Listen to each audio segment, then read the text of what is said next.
All the articles you have come to love in EquiManagement Magazine are now available on the EquiManagement on Audio podcast. Each article is released as its own separate episode to make them quick and easy to listen to. Just search EquiManagement on Audio on your favorite podcast player to listen to all the latest articles. How vet tech development enhances your equine practice. With open communication and skills development, veterinarians and practices can further benefit from their vet techs. In human medicine, nurses are essential to patient health. These professionals are highly trained and perform a variety of tasks under a doctor's oversight. Depending on the practice, you might be cared for entirely by nurses, unless a severe illness crops up and the doctor steps in. Licensed, certified, or registered veterinary technicians are the nurse equivalents in equine medicine. There are so many things in equine practice that nurses do better than vets, said Dr. David Rendell, British Equine Veterinary Association, BEVA, immediate past president, in a press release. In addition to performing clinical tasks, they can add wider value. They are generally, or are perceived by clients to be, more patient, empathetic, and caring. So we should utilize these skills and get nurses to take on some of the roles that take more time and require longer client interactions. Fresh out of vet school, Dr. Bree Henderson interned at Rood and Riddle Equine Hospital in Lexington, Kentucky, where she quickly realized registered veterinary technicians can run the show. Today, she and vet tech Kendra Holman are near equal partners of Rivendell Equine Veterinary Services, a solo practitioner ambulatory and sports medicine practice in Ontario, Canada. I was taught by the techs, she says. They allow us to take better care of horses and clients and to provide better quality medicine. Maximizing the technician's abilities has another advantage beyond improving practice efficiency and the client experience. It can also alleviate the pressures on veterinarians. Burnout is at an all-time high, and attraction to equine medicine is under 2% of graduating classes. Retention is dreadful, with 50% leaving by year 5 of practice, says Dr. Kelly Zatunian, owner of Starwood Equine Veterinary Services. Her 7-doctor, 2-location practice in the San Francisco Bay Area includes 1 RVT and 4 assistants. We have to start finding ways to make work more fun, less stressful, safer, and more lucrative, or we won't have anyone left to work, Zatunian adds. Veterinarian technicians' job satisfaction appears to be closely related to their ability to apply the skills and knowledge they acquire through their education, according to the National Association of Veterinary Technicians in America. Giving technicians more than horse-holding responsibilities also fosters a connection to the practice that encourages retention and reduces turnover. Notes from equine vet techs in the field. The training RVTs receive allows for great flexibility within equine practices of all sizes and specialties. Here's a glimpse into how 2 practices leverage their technicians' talents. Solo practice. At Rivendell Equine Veterinary Services, Henderson and Holman ride together daily. The process they developed for lameness examinations has increased efficiency exponentially. Veterinarian Henderson can watch a horse jog while vet tech Holman is prepping and blocking a horse or readying a patient that has been diagnosed for treatment. Holman also takes an active role in the primary care services. Virtually anything I show interest in or want to do, she is very supportive and encourages me to attend a conference or CE in that particular area, says Holman. She has shown me how to do dentals, pass gastric tubes for colic, do uterine flushes, and perform Caslics. I want to go to work every day because I am not the lug monkey who just carries things. I get to speak to people and have hands-on experience with the horses. Henderson and Holman credit open communication and their long-standing relationship. They worked together for years before launching Rivendell to their success. Also, their skill sets are complementary. Henderson says her nickname is Dr. Dory, a nod to the blue hippo tang in the movie Finding Nemo, because she always forgets things. Holman is super organized and assists with the practice management, including invoicing and paperwork. I tell Kendra all the time that she doesn't really need me, Henderson says. It was never a question in my mind to open the practice without Kendra. Multi-doctor practice.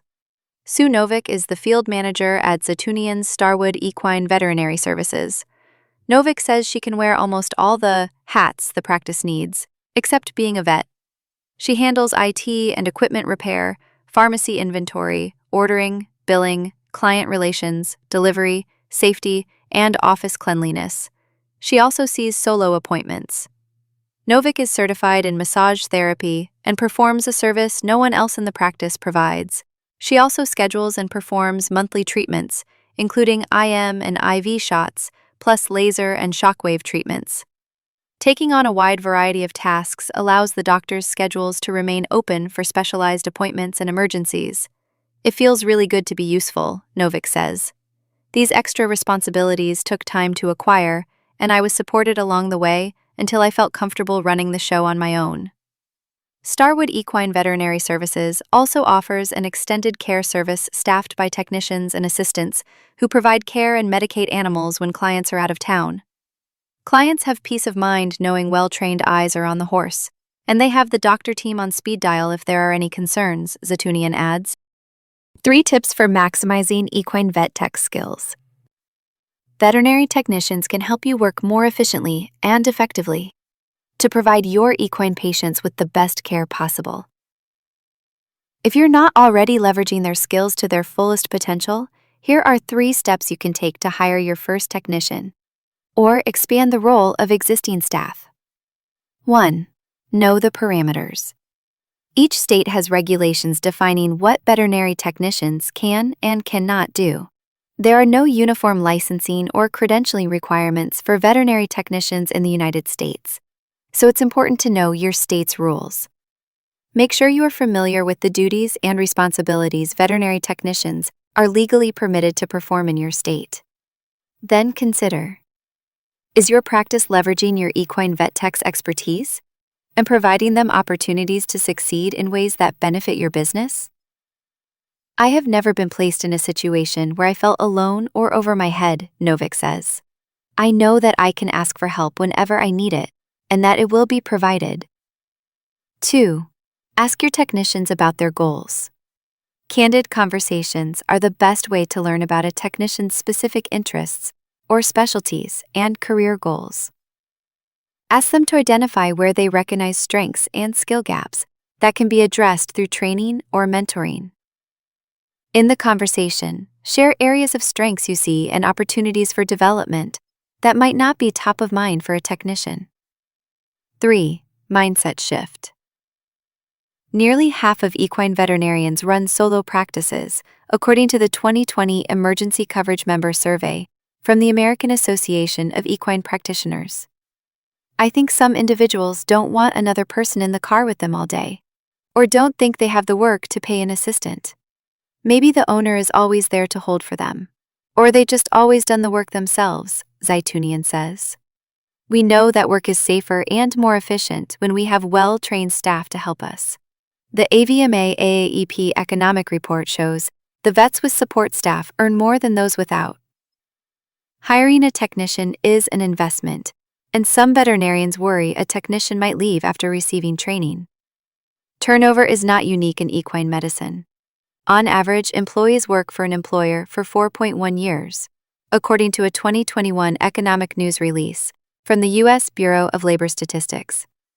I've seen practices almost afraid to invest in their people to build better or new skills because they figure the person will just leave, Henderson says. I appreciate that, but I think it's the opposite. If you create a clinic space where everyone is encouraged to learn and to feel more like a partner in the decision-making, you'll end up with a highly trained, enthusiastic team who never wants to leave the practice. Advice from technicians for technicians. Speaking up and asking for a greater role in the practice can feel challenging. No one likes to rock the boat or speak out of turn.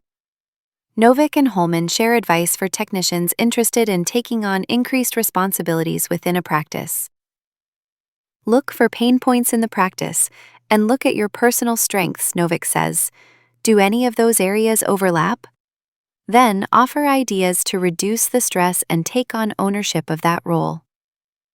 Novick says asking for guidance regularly in her learning process and continuing to seek to improve has added to the trust. The doctors know that I will not proceed without full confidence, will communicate any concerns, and most importantly, will discuss any mistakes that happen immediately and openly, says Novick. Holman says it's important to have open conversations about your professional goals, where you see yourself, and vertical positions within the practice where you want to learn and advance your career. She adds that if you show initiative and want to learn, People note that and want to give you more things to do. That's how I've done it. I started at the bottom, volunteering and cleaning.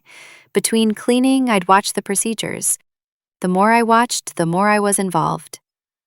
It helps veterinarians get to know you and what you can do. Take-home message. We want to be part of the team, Novik says. We are here to make your life easier, better, faster, and remember the things that you forget. Technicians often have a unique view of the patient's story, whether it be from handling the horse and noting a difference in discomfort while the vet holds a static flexion in a soundness exam, or having small talk with the owner while blankets are removed.